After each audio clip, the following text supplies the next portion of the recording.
Resignation of the Secret Service director.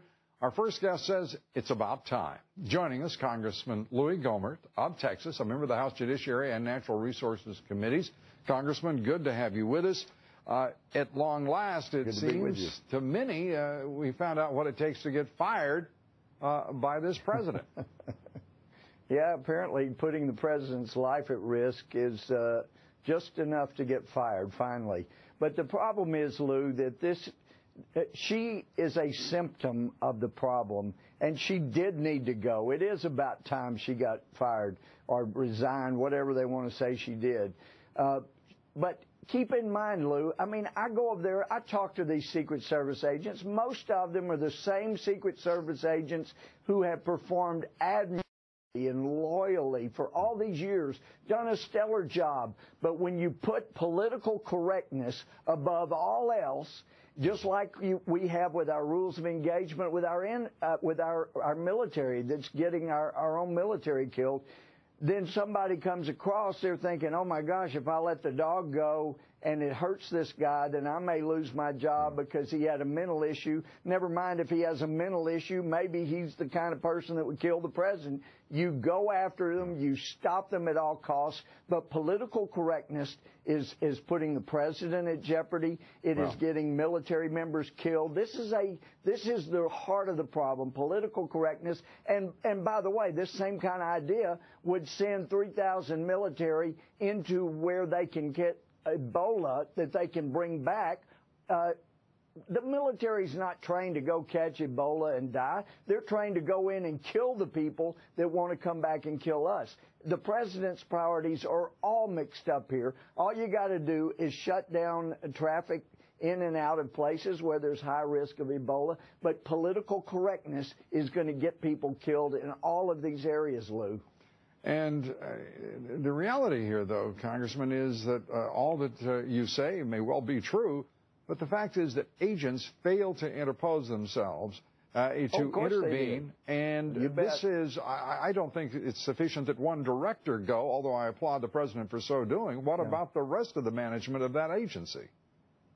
Well, that's where we need to get to the bottom of who has instilled this atmosphere of political correctness that keeps them from doing their jobs. And Lou, remember when the couple barged into the Christmas party and weren't supposed to be there? The House had hearings. We got to the bottom of that. It wasn't the Secret Service. It was the fact that the social director that was supposed to be there and say yay or nay told people she didn't want to tell anybody no, so she didn't show up.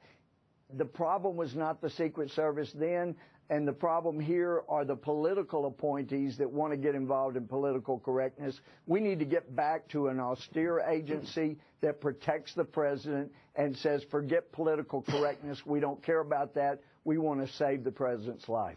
Well, we have also the agency, the Border Patrol, not securing the border. We have Immigration and Customs Enforcement agents who are not permitted to do their job, and that is enforce immigration law. The list goes on and on and on. It does. So Congress sits here and complains, if I can put it that way, but there's precious little that you can do that any member of Congress or the entire body can do. No, we were given the power to correct all of this by the founders. It's called the powers of the purse. But you have to have courageous leadership that will stand up and say, we're not funding agencies that aren't doing their job correctly. We're going to get them fixed, and we're not using the power we have. We're just going along with another CR, and really that's got to stop. Well, you're not suggesting another disastrous shutdown of the government on the part of the Republicans in the House, are you? Well, Harry Reid wanted a shutdown. He wouldn't even agree to appoint negotiators 2 years ago. And so he got what he wanted, and the conventional wisdom so I'm just asking a simple question. You don't want that, do you? I don't want a shutdown, but Harry Reid wanted it. I didn't want one last time, but we do need to maybe I've asked the wrong question. For what's best for you the wouldn't country. Seek a shutdown of the federal government again after the disaster that occurred last time for the Republican Party.